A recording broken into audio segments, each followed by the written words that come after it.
nädalas on 2 treeningut ja õhtune trenn on mul lõpeb siuke 10, pool 11. Siis ma alles venitan, siis lähen sööma, siis ma jään magama kell 1, teinekord isegi kell 2.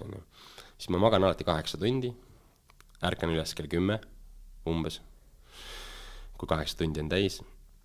Siis esimene trenn on lõunal, see on hommikusöögi. Ma selles suhtes mingit limiiti väga ei pane endale, mida ma söön.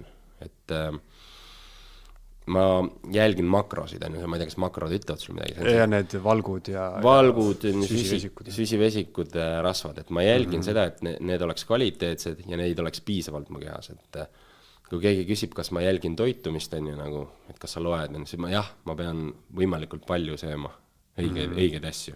Et mul on suht tähtis see, et kui ma tahan teha 2 trenni päevas ja ma annan suht koht maksimumi kogu aeg endast, et mul ei tohi nagu vahele jääda söömist, sellepärast, et ma ise võin teinekord tunda, et ma ei taha praegu, mul ei ole isu, näiteks ma treenisingi nii hullu trenni tegin, et mul lihtsalt ei ole isu, ma lihtsalt söön, sest ma pean, sest mul lihas tegelikult tahab. Ja siin tulevad kindlasti välja need igasugused fastingud ja need asjad, et päris paljud räägivad sellest, et ikka fastima peab värki, aga eks mulle tuleb see ilmselt hiljem, kui ma nagu enam profisporti ei tee, sest et ma arvan, et ma raske kaallasena ma hakkaksin kaalu kaotama, ma arvan, kui ma võtaksin söömise, ütleme, jätan ära paariks päevaks. Ma arvan, see pigem ei tule mulle kasuks. Et ühesõnaga 2 trenni päevas tohutult süüa ja 8 tundi magada.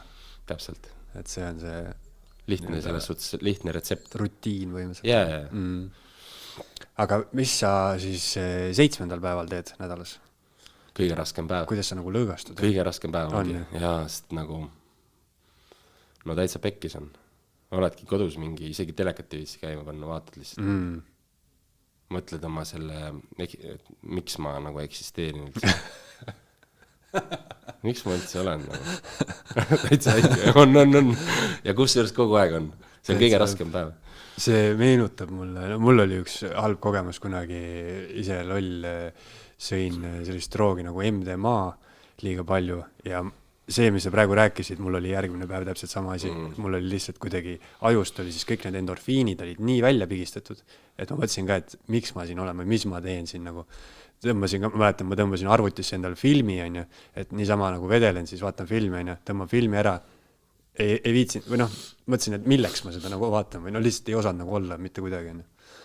Et ühesõnaga siis, kui sa oled 6 päeva nädalas 2 korda, sa oled põhimõtteliselt 12 korda nädalas trennis käinud, et siis on sul pühapäev on nagu siuke, et mis ma siis teen, Ja see on siuke kohustuslik ka, et taastumiseks. Peab nagu taastuma. Mis mul on õnneks?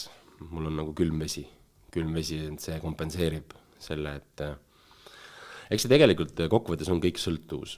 Teeme trenni ära, pärast seda head treeningut ikkagi verre tulevad ju kõiksugused igasugused endorfiinid ja dopamiinid ja asjad. Tegelikult me tahame neid saada. Kõik ongi puhas keemia tegelikult. Aga nüüd ongi see, et üks vähemalt sama võimas nagu trenn on külmvesi. Seal ma käin iga päev lihtsalt.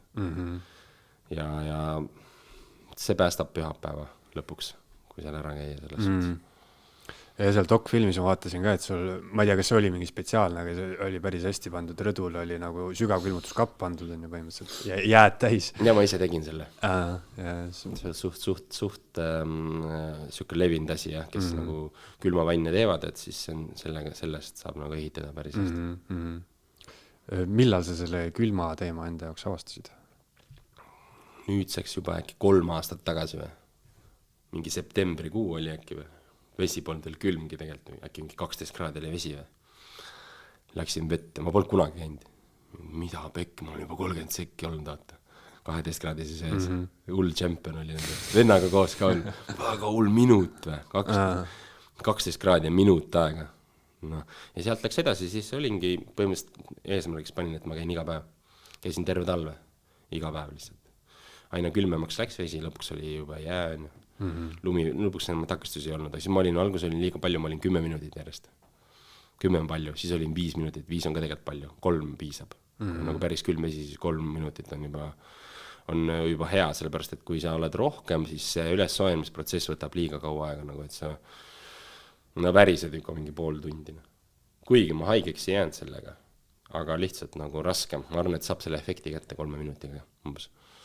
No siis tuli juba kevad ja siis tegingi selle külmkapi. Ja siis paningi need aastaringselt lihtsalt kogu aeg.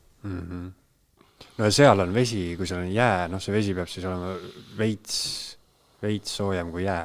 Noh, mingi 0,2 isegi, mul selles külmikus. Veetemperatuur on 0,2, peal selle piiri peal, ikka 0 ringis. Ja sa käid iga päev 3 mintsa istud seal? No ilmselt seal vees on ja see 3 minutit tundub nagu, siis hakkab aeg nagu nihkuma, et oleneb, mis keskkonnas sa oled. See on väga huvitav asi tegelikult, see on nagu, see müstika minu jaoks on see, et täna ka käisin ju praegu ennem just seda podcasti. Ei taha minna, täitsa lõpp, ei taha. Lihtsalt teed seda, võtad mingi ära, paned võjukad jalga. Ma ei taha ju. Ja siis hüppad lihtsalt ette, vaata. Esimene see reaktsioon on selline alati, sellega ei ole võimalik harjuda. Sellepärast see mulle meeldibki, et sellega ei ole võimalik harjuda. Et see on iga kord raske. Eesti Esu.